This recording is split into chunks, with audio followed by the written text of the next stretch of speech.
संस्थापकाय च धर्मस्य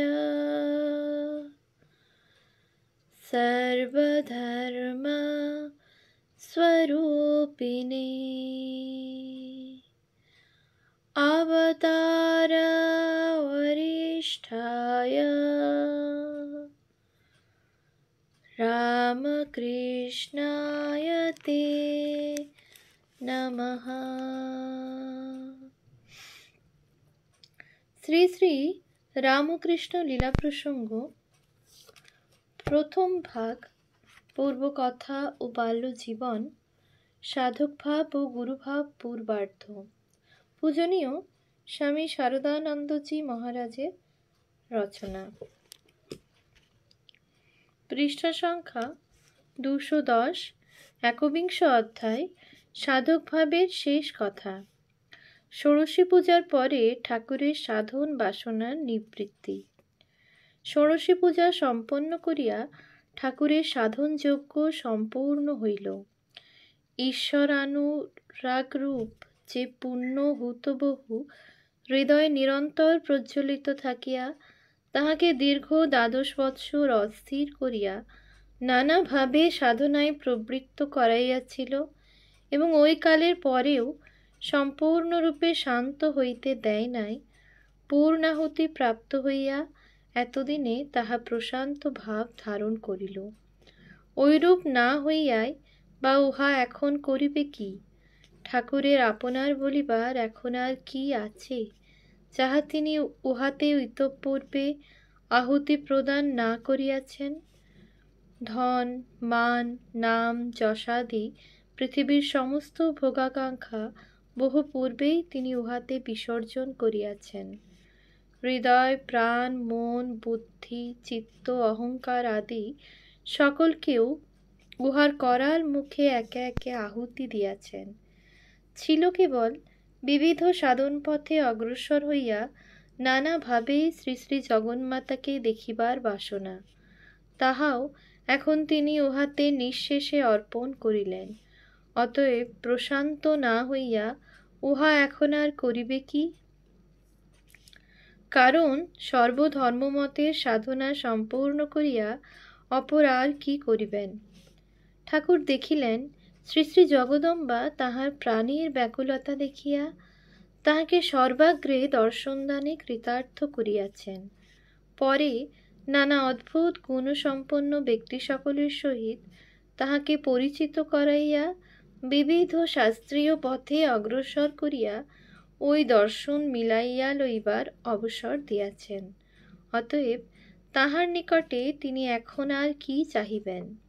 দেখিলেন 64খানা তন্ত্রের সকল সাধন একে একে সম্পন্ন হইয়াছে। বৈষ্ণবতন্ত্রোক্ত পঞ্চভাবাশ্রিত যত প্রকার সাধনপথ ভারতে প্রবর্তিত আছে সে সকল যথাবিধি অনুষ্ঠিত হইয়াছে। সনাতন বৈদিক মার্গানুসারী হইয়া সন্ন্যাস গ্রহণপূর্বক শ্রী শ্রী জগদম্বার নির্গুণ নিরাকার রূপের দর্শন হইয়াছে এবং শ্রী শ্রী জগন্মাতার অচিন্ত লীলায় ভারতের বাহিরে উদ্ভূত ইসলাম মতের সাধনায় প্রবর্তিত হইয়াও যথাযথ ফল হস্তগত হইয়াছে। সুতরাং তাহার নিকটে তিনি এখন আর কি দেখিতে বা শুনিতে চাহিবেন?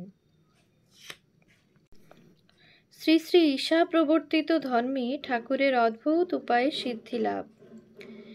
এই কালের 1 বৎসর পরে কিন্তু ঠাকুরের মন আবার অন্য এক সাধন পথে শ্রী শ্রী জগদম্বাকে দর্শন করিবার জন্য উন্মুখ হইয়াছিল। তখন তিনি শ্রীযুক্ত শম্ভুচরণ মল্লিকের সহিত পরিচিত হইয়াছেন এবং তাহার নিকটে বাইবেল শ্রবণপূর্বক শ্রী শ্রী ঈশার পবিত্র জীবনের এবং সম্প্রদায় প্রবর্তনের কথা জানিতে পারিয়াছেন। ওই বাসনা মনে ঈষৎমাত্র উদয় হইতে না হইতে শ্রী শ্রী জগদম্বা উহা অদ্ভুত উপায়ে পূর্ণ করিয়া তাহাকে কৃতার্থ করিয়াছেন। সেই হেতু উহার জন্য তাহাকে বিশেষ কোনরূপ চেষ্টা করিতে হয় নাই। ঘটনা এই রূপ হইয়াছিল। দক্ষিণেশ্বর কালীবাটির দক্ষিণ পার্শ্বে যদুলাল মল্লিকের উদ্যানবাটি। ঠাকুর ওই স্থানে মধ্যে মধ্যে বেড়াইতে যাইতেন।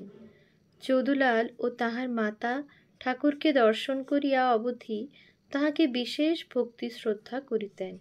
সুতরাং উদ্যানে তাহারা উপস্থিত না থাকিলেও ঠাকুর তথায় বেড়াইতে যাইলে কর্মচারীগণ বাবুদের বৈঠকখানা উন্মুক্ত করিয়া তাহাকে কিছুকাল বসিবার ও বিশ্রাম করিবার জন্য অনুরোধ করিত।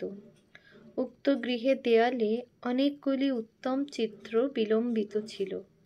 মাতৃক্রোড়ে অবস্থিত শ্রী শ্রী ঈশার বালগোপাল মূর্তিও একখানি তন্মধ্যে ছিল। ঠাকুর বলিতেন, একদিন উক্ত ঘরে বসিয়া তিনি ওই ছবিখানি তন্ময় হইয়া দেখিতেছিলেন এবং শ্রী শ্রী ঈশার অদ্ভুত জীবন কথা ভাবিতেছিলেন। এমন সময় দেখিলেন ছবিখানি যেন জীবন্ত জ্যোতির্ময় হইয়া উঠিয়াছে এবং ওই অদ্ভুত দেবজননী ও দেবশিশুর অঙ্গ হইতে জ্যোতিরশ্মি সমূহ তাহার অন্তরে প্রবিষ্ট হইয়া তাহার মানসিক ভাব সকল আমূল পরিবর্তন করিয়া দিতেছে। জন্মগত হিন্দু সংস্কার সমূহ অন্তরের নিভৃত কোণে লীন হইয়া ভিন্ন সংস্কার সকল উহাতে উদয় হইতেছে দেখিয়া ঠাকুর তখন নানাভাবে আপনাকে সামলাইতে চেষ্টা করিতে লাগিলেন। শ্রী শ্রী জগদম্বাকে কাতর হইয়া বলিতে লাগিলেন, মা, আমাকে এ কি করতেছিস? কিন্তু কিছুতেই কিছু হইল না। ওই সংস্কার তরঙ্গ প্রবল বেগে উত্থিত হইয়া তাহার মনের হিন্দু সংস্কার সমূহকে এককালে তলাইয়া দিল। তখন দেবদেবী সকলের প্রতি ঠাকুরের অনুরাগ ভালোবাসা কোথায় বিলীন হইল এবং শ্রী শ্রী ঈশার ও তৎপ্রবর্তিত সম্প্রদায়ের প্রতি পূর্ণ শ্রদ্ধা ও বিশ্বাস আসিয়া হৃদয় অধিকারপূর্বক খ্রিস্টীয় পাদ্রীসমূহ প্রার্থনা মন্দিরে শ্রী শ্রী ঈশার মূর্তির সম্মুখে ধূপ দীপ দান করিতেছে, অন্তরের ব্যাকুলতা কাতর প্রার্থনায় নিবেদন করিতেছে, এই সকল বিষয় ঠাকুরকে দেখাইতে লাগিল। ঠাকুর দক্ষিণেশ্বর মন্দিরে ফিরিয়া নিরন্তর ওই সকল বিষয়ের ধ্যানেই মগ্ন রহিলেন এবং শ্রী শ্রী জগন্মাতার মন্দিরে যাইয়া তাহাকে দর্শন করিবার কথা এককালে ভুলিয়া যাইলেন।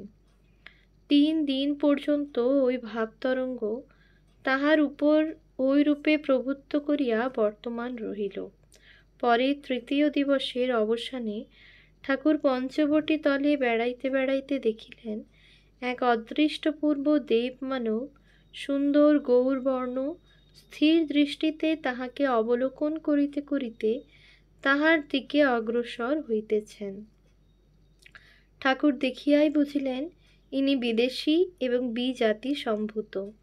দেখিলেন বিশ্রান্ত নয়নযুগল ইহা মুখের অপূর্ব শোভা সম্পাদন করিয়াছে এবং নাসিকা একটু চাপা হইলেও উহাতে ওই সৌন্দর্যের কিছুমাত্র ব্যতিক্রম সাধিত হয় নাই।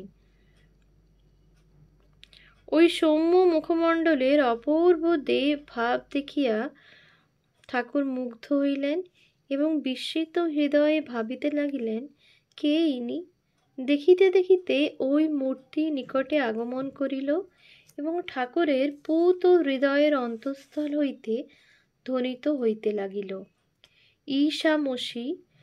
দুঃখ যাতনা হইতে জীবকুলকে উদ্ধারের জন্য যিনি হৃদয়ের শোণিত দান এবং মানব হস্তে অশেষ নির্যাতন সহ্য করিয়াছিলেন, সেই ঈশ্বর ভিন্ন পরম যোগী ও প্রেমিক খ্রিস্ট ঈশামসি।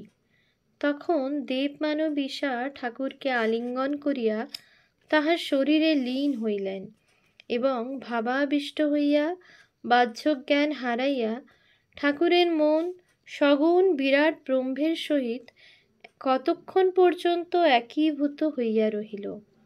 ঐরূপে শ্রী শ্রী ঈশার দর্শন লাভ করিয়া ঠাকুর তাহার অবতারত্ব সম্বন্ধে নিঃসন্দিগ্ধ হইয়াছিলেন। শ্রী শ্রী ঈশা সম্বন্ধীয় ঠাকুরের দর্শন কি রূপে সত্য বলিয়া প্রমাণিত হয়। উহার বহুকাল পরে আমরা যখন ঠাকুরকে দর্শন করিতে যাইতেছি, তখন তিনি একদিন শ্রী শ্রী ঈশার প্রসঙ্গ উত্থাপন করিয়া আমাদিগকে বলিয়াছিলেন, হারে, তোরা তো বাইবেল পড়িয়াছিস, বল দেখি উহাতে ঈশার শারীরিক গঠন সম্বন্ধে কি লেখা আছে? তাহাকে দেখিতে কিরূপ ছিল?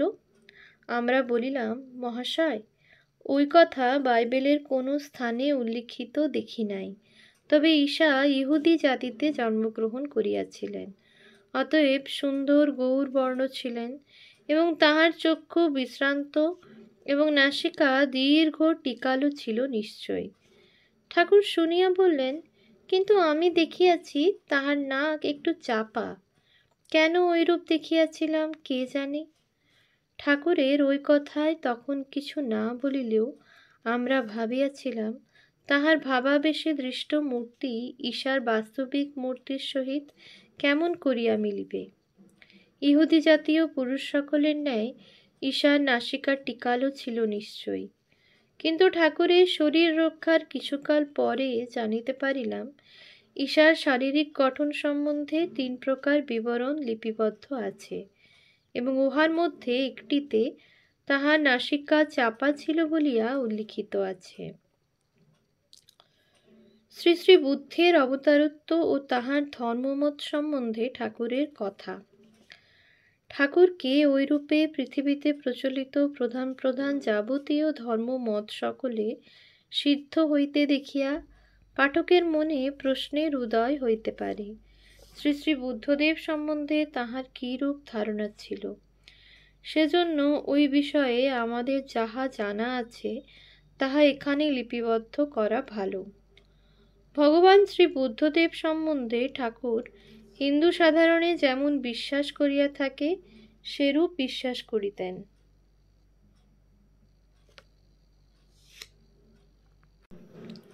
সিদ্ধ হইতে দেখিয়া পাঠকের মনে প্রশ্নের উদয় হইতে পারে, শ্রী শ্রী বুদ্ধদেব সম্পর্কে তাহার কিরূপ ধারণা ছিল। সেজন্য ওই বিষয়ে আমাদের যাহা জানা আছে তাহা এখানে লিপিবদ্ধ করা ভালো। ভগবান শ্রী বুদ্ধদেব সম্বন্ধে ঠাকুর হিন্দু সাধারণে যেমন বিশ্বাস করিয়া থাকে সেই রূপ বিশ্বাস করিতেন, অর্থাৎ শ্রী বুদ্ধদেবকে তিনি ঈশ্বর অবতার বলিয়া শ্রদ্ধা ও পূজা সর্বকাল অর্পণ করিতেন, এবং পুরী ধামস্থ শ্রী শ্রী জগন্নাথ সুভদ্রা বলভদ্র রূপ ত্রিরত্নমূর্তিতে শ্রী ভগবান বুদ্ধাবতারের প্রকাশ অদ্যাপি বর্তমান বলিয়া বিশ্বাস করিতেন। শ্রী শ্রী জগন্নাথ দেবের প্রসাদে ভেদ বুদ্ধির লোপ হইয়া মানব সাধারণে জাতিবুদ্ধি বিরহিত হওয়া রূপ উক্ত ধামের মাহাত্ম্যের কথা শুনিয়া তিনি তথায় যাইবার জন্য সমুৎসুক হইয়াছিলেন, কিন্তু তথায় গমন করিলে নিজ শরীর নাশের সম্ভাবনা জানিতে পারিয়া এবং যোগ দৃষ্টি সহায়ে শ্রী শ্রী জগদম্বার ওই বিষয়ে অন্যরূপ অভিপ্রায় বুঝিয়া সেই সংকল্প পরিত্যাগ করিয়াছিলেন। উৎস গুরুভাব উত্তরার্ধ 3য় অধ্যায়। গঙ্গাবাড়িকে সাক্ষাৎ ব্রহ্মবাড়ি বলিয়া ঠাকুরের সতত বিশ্বাসের কথা আমরা ইতঃপূর্বে উল্লেখ করিয়াছি। শ্রী শ্রী জগন্নাথ দেবের প্রসাদী অন্নগ্রহণে মানবের বিষয়াসক্ত মন তৎক্ষণাৎ পবিত্র হয় এবং আধ্যাত্মিক ভাবধারণের উপযোগী হয়, এ কথাতেও তিনি ঐরূপ দৃঢ় বিশ্বাস করিতেন। বিষয়ী লোকের সঙ্গে কিছুকাল অতিবাহিত করিতে বাধ্য হইলে তিনি উহার পরেই কিঞ্চিৎ গাঙ্গবাড়ি ও আটকে মহাপ্রসাদ গ্রহণ করিতেন এবং তাহার শিষ্যবর্গকেও ঐরূপ করিতে বলিতেন। শ্রী ভগবান বুদ্ধাবতারে ঠাকুরের বিশ্বাস সম্বন্ধে উপরোক্ত কথাগুলি ভিন্ন আরও একটি কথা আমরা জানিতে পারিয়াছিলাম। ঠাকুরের পরম অনুগত ভক্ত মহাকবি গিরিশচন্দ্র ঘোষ মহাশয় শ্রী শ্রী বুদ্ধাবতারের লীলাময় জীবন যখন নাটক আকারে প্রকাশিত করেন, তখন ঠাকুর উহা শ্রবণ করিয়া বলিয়াছিলেন, শ্রী শ্রী বুদ্ধদেব ঈশ্বরাবতার ছিলেন ইহা নিশ্চয়, তৎপ্রবর্তিত মতে ও বৈদিক জ্ঞান মার্গে কোনো প্রভেদ নাই। আমাদিগের ধারণা ঠাকুর যোগ দৃষ্টি সহায়ে ওই কথা জানিয়াই ঐরূপ বলিয়াছিলেন। ওম শান্তি শান্তি শান্তি। शान्तिः। हरिः ॐ तत्सत्। श्रीरामकृष्णार्पणमस्तु।